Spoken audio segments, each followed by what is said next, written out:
নমস্কাৰ পুনৰ এটা নতুন জবৰ ভিডিঅ'ত আপোনালোকক সকলোকে স্বাগতম জনালোঁ। আজি লেটেষ্ট ভেকেঞ্চিবিলাক দেখুৱাই যাম, ভিডিঅ'টো সম্পূৰ্ণ চাব। 1 নম্বৰ ভেকেঞ্চি হৈছে Assam health infrastructure development and management society. Vacancy আছে ফাইনেন্স এক্সিকিউটিভৰ। চেলাৰীবিলাক চাই যাব আপোনালোকে, মই ইয়াতে দিয়া আছে।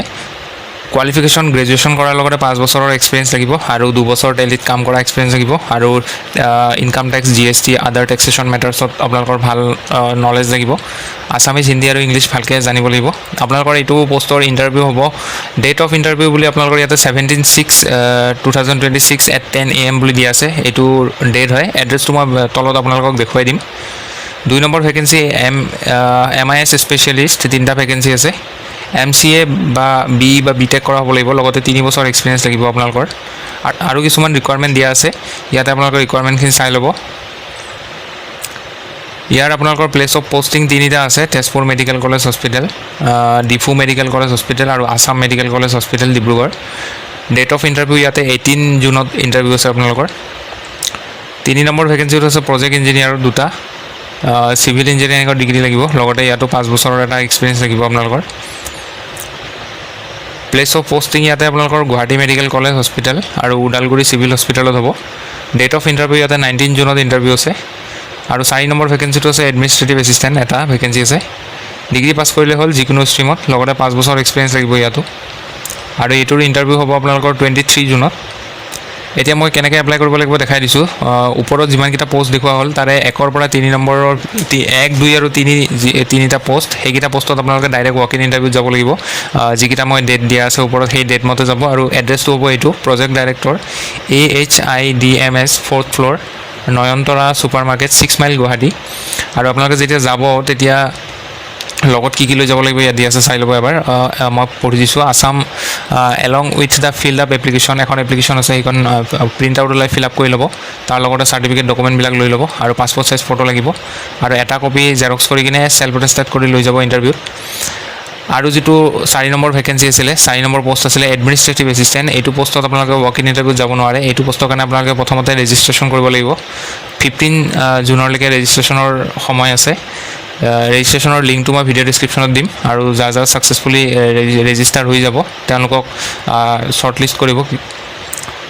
2 নম্বৰ ভেকেঞ্চি আছে বাজাজ ফাইনেন্সৰ পৰা, চেলছ এক্সিকিউটিভৰ ভেকেঞ্চি, ডিব্ৰুগড় আছাম হ'ব লোকেশ্যন।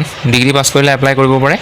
ইয়াতে আপোনালোকৰ নিজৰ 2 হুইলাৰ লাগিব আৰু good communication skills, sales skill. Salary net salary কিমান পাব দিয়া আছে, লগতে ইনচেণ্টিভ পাব। মোবাইল নম্বৰ আৰু মেইল ID দিয়া আছে, ইয়াতে আপোনালোকে কণ্টেক্ট কৰি ল'ব। লাষ্ট ডেট হ'ব আপোনালোকৰ জুনৰ 7 তাৰিখ। 3 নম্বৰ ভেকেঞ্চি স্কুল এখনৰ পৰা আহিছে, মৰিগাঁও ডিষ্ট্ৰিক্ট। ইণ্টাৰভিউ আছে আপোনালোকৰ ইয়াতে 3 জুনত, ৰাতিপুৱা 10:30 বজাৰ পৰা ইণ্টাৰভিউ হ'ব। পোষ্ট আছে জুনিয়ৰ ছেক্ৰেটাৰিয়েল এছিষ্টেণ্ট, 3টা ভেকেঞ্চি। চেলাৰী আপোনালোকে কিমান পাব পাৰ ডে হিচাপত ইয়াত দিয়া আছে, আপোনালোকে মান্থলি কেলকুলেট কৰি ল'ব। হাই ছেকেণ্ডেৰী পাছ কৰিলে ইয়াত এপ্লাই কৰিব পাৰে, কিন্তু যিসকলে হাই কোৱালিফিকেশ্যন আছে যাৰ, তেওঁলোকক প্ৰিফাৰেঞ্চ দিব। ডিগ্ৰী পাছ কৰাসকলক প্ৰিফাৰেঞ্চ দিব। 2 নম্বৰটো মেট্ৰনৰ ভেকেঞ্চি আছে ফিমেলৰ কাৰণে। চেলাৰী আপোনালোকৰ পাৰ ডে দিয়া আছে, ইয়াত কিমান পাব। মেট্ৰিক পাছ কৰিলে ইয়াত যাব পাৰে ইণ্টাৰভিউৰ কাৰণে, কিন্তু হায়াৰ কোৱালিফিকেশ্যন যিখিনি যাব তেওঁলোকক প্ৰিফাৰেঞ্চ দিব। গোটেইকেইটাৰে ৱাক ইন ইণ্টাৰভিউ হ'ব। আপোনালোকে নিজৰ অৰিজিনেল ডকুমেণ্টছবিলাক ল'ব আৰু জেৰক্স কৰি কিনে এটা ছেট লৈ ল'ব, চেল্ফ এটেষ্টেড কৰি লৈ ল'ব।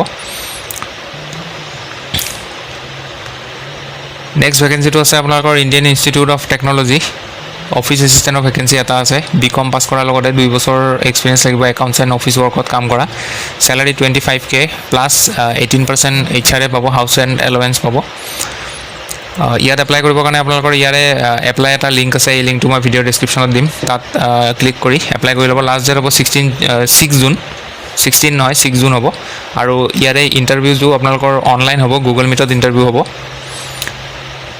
5 নম্বৰ ভেকেঞ্চি আছে টয়টা, একাউণ্টেণ্টৰ ভেকেঞ্চি আছে। BCom নহ'লে MCom কৰা হ'ব লাগিব, একাউণ্টিং নহ'লে ফাইনেন্সত।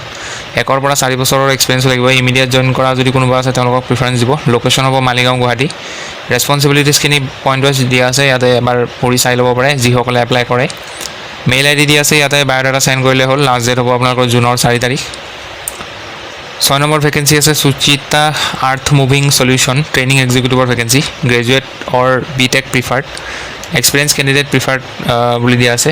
Basic knowledge of construction equipment, earth moving machinery. Location হ'ব খ্ৰীষ্টান বস্তি, গুৱাহাটী। ৰেছপনচিবিলিটিছ কিছুমান দিয়া আছে, চাই ল'ব পাৰে পঢ়ি কিনে এবাৰ। 7 নম্বৰ ভেকেঞ্চি আছে টয়টা, একাউণ্টেণ্টৰ ভেকেঞ্চি। BCom পাছ কৰাৰ লগতে 2 বছৰ এক্সপিৰিয়েঞ্চ লাগিব একাউণ্টছ এণ্ড অফিচ ৱৰ্কত কাম কৰা। চেলাৰী আপোনালোকৰ ইয়াত 25K প্লাছ 18% HRA পাব, হাউচ ৰেণ্ট এলাৱেঞ্চ পাব। আপোনালোকে যোনে যোনে এপ্লাই কৰিবৰ কাৰণে এলিজিবল হয় ইয়াতে মেইল আই ডি দিয়া আছে বায়'ডাটা চেণ্ড কৰিলেই হ'ল লাষ্ট ডেট হ'ব জুনৰ 4 তাৰিখ 7 নম্বৰ ভেকেঞ্চিটো আছে আপোনালোকৰ north east institute of science and technology Jorhat multitasking ষ্টাফৰ 9টা ভেকেঞ্চি আছে চেলাৰী পাব 33K মেট্ৰিক পাছ কৰিলে এপ্লাই কৰিব পাৰে কিন্তু হায়াৰ ছেকেণ্ডেৰী পাছ কৰাসকলক প্ৰিফাৰেঞ্চ দিব ইয়াতে দিয়া আছে ডিজাইৰেবল বুলি এজ আপোনালোকৰ 25 ইয়াৰ্ছলৈকে এপ্লাই কৰিব পাৰে আপাৰ এজ লিমিট দিয়া আছে 2 নম্বৰ ভেকেঞ্চি আছে ড্ৰাইভাৰৰ এটা ভেকেঞ্চি আছে 36K চেলাৰী পাব আৰু আপোনালোকৰ ইয়াতে LMB নহ'লে HMB লাইচেঞ্চ লাগিব আৰু আপোনালোকৰ মিনিমাম 3 বছৰ গাড়ী চলোৱা এক্সপিৰিয়েঞ্চ লাগিব এসেনশিয়াল এক্সপিৰিয়েঞ্চত 2 বছৰ আপোনালোকৰ মেণ্ডেটৰী হয় চেণ্ট্ৰেল বা ষ্টেট গভৰ্ণমেণ্ট বা PSU বা অট'নমাছ বডি প্ৰাইভেট অৰ্গেনাইজেশ্যনত আপোনালোকে কাম কৰা ড্ৰাইভিঙৰ এক্সপিৰিয়েঞ্চ লাগিব আপাৰ এজ লিমিট 27লৈকে এপ্লাই কৰিব পাৰে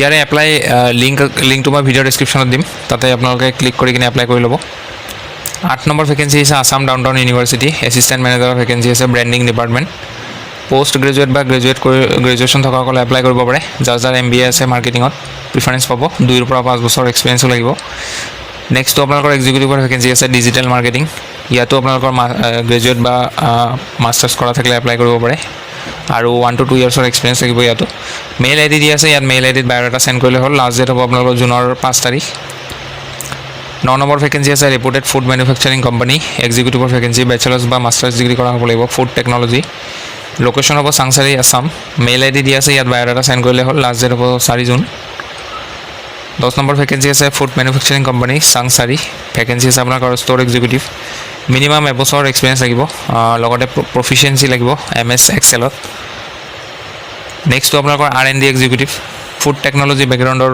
হ'ব লাগিব মেণ্ডেটৰী হয়তো লগতে 2 বছৰ এক্সপিৰিয়েঞ্চ লাগিব আৰু experience in nutritional food products preferred 3 নম্বৰটো একাউণ্টছ এক্সিকিউটিভৰ ভেকেঞ্চি হয় ইয়াতে BCom পাছ কৰা লাগিব আৰু 1 বছৰ কাম কৰা এক্সপিৰিয়েঞ্চ লাগিব একাউণ্টিং প্ৰিন্সিপাল এণ্ড MS এক্সেলৰ নলেজ লাগিব বায়'ডাটা চেণ্ড কৰিব ইয়াত মেইল আই ডি দিয়া আছে এইটোত চেণ্ড কৰিলে হ'ল পিছৰ ভেকেঞ্চিটো Arhi hospital Jorabat Assam management training vacancy আছে HR quality MRD operations training and development কোৱালিফিকেশ্যনত MBA MHA BBA যিকোনো এটা কৰা থাকিলে এপ্লাই কৰিব পাৰে ফ্ৰেছাৰ্ছ এপ্লাই কৰিব পাৰে আপোনালোকৰ কেৱল গুড কমিউনিকেশ্যন আৰু লগতে কম্পিউটাৰ নলেজ লাগিব মেইল আই ডি দি আছে বায়'ডাটা চেণ্ড কৰিলে হ'ল লাষ্ট ডেট হ'ব আপোনালোকৰ জুনৰ 5 তাৰিখ